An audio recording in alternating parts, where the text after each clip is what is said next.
Bismillahirrahmanirrahim. Assalamualaikum warahmatullahi wabarakatuh. Innal hamdalillah nahmaduhu wa nasta'inuhu min shururi anfusina wa min sayyiati a'malina may yahdihillahu fala mudilla lahu. Asyhadu an la ilaha illallah wa asyhadu anna Muhammadan abduhu wa rasuluhu la nabiyya ba'da amma ba'du. Baiklah teman-teman, izin memperkenalkan diri. Nama saya Medi Kurnia dengan NPM 211010125. Berdiri saya ini untuk menyampaikan video UAS saya,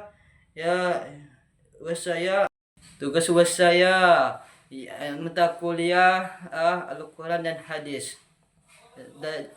Belajar dosen pengampunya itu Ibu Petriani. Baiklah, pertama-tama yang paling utama, mari kita panjatkan puja puji kita kepada Allah Subhanahu wa taala. Kenapa? Karena Allah yang telah memberi kesehatan jasmani pun rohani.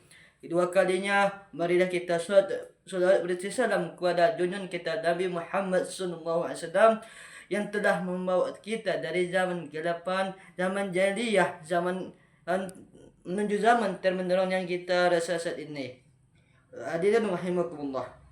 Baiklah, judul video saya itu hadis tentang menjaga lisan. Hadis tentang menjaga lisan.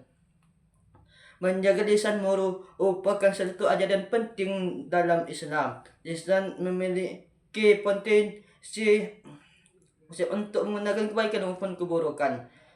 Oleh kerana itu, banyak hadis tentang yang mengingatkan kita untuk berhati-hati dan dengan berkata-kata.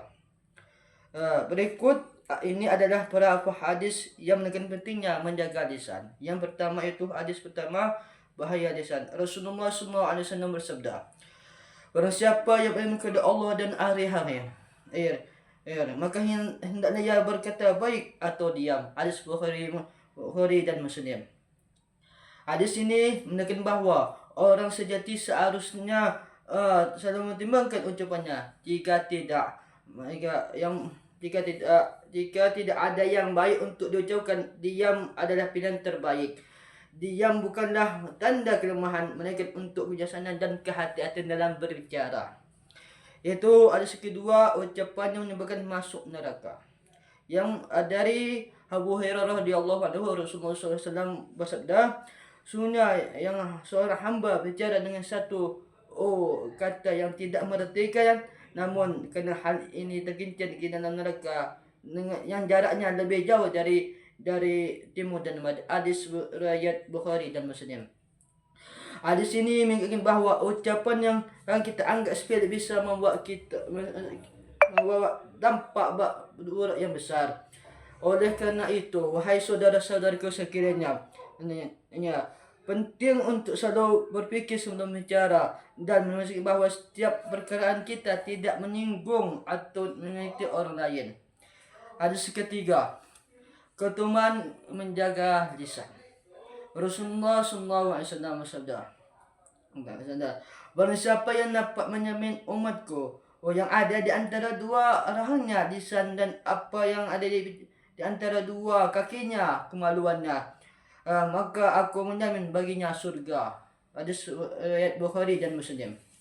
Menjaga lisan dan kemaluan adalah dua aspek penting dalam menjaga diri dari dosa.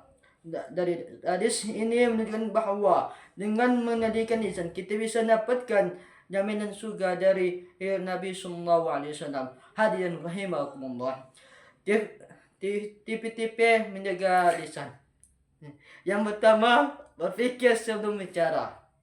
Sebelum mengatakan sesuatu, berfikirlah dampak dari ucapan tersebut, apakah akan membuat kebaikan atau malah menekan orang lain. Yang kedua, menghindari ghibah ataupun fitnah. Bicara buruk tentang orang lain meskipun benar tidak dibenarkan. Ghibah dan fitnah adalah dosa besar dalam Islam. Yang tiga, berkata baik atau diam. Hadirin rahimakumullah, seperti yang diajarkan dalam hadis pertama, jika tidak hal baik yang bisa diajarkan, maka lebih baik diam. Yang keempat, bersikap sabar tertenang. Dalam memicu emosi, cobalah untuk tetap tenang dan tidak terbawa amarah yang bisa membuat kita mengucapkan kata-kata yang tidak seharusnya.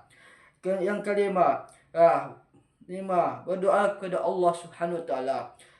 Memohon perlindungan kepada Allah agar selalu diberi kekuatan untuk menjaga lisan dari ucapan-ucapan yang buruk yang dan tidak bermanfaat.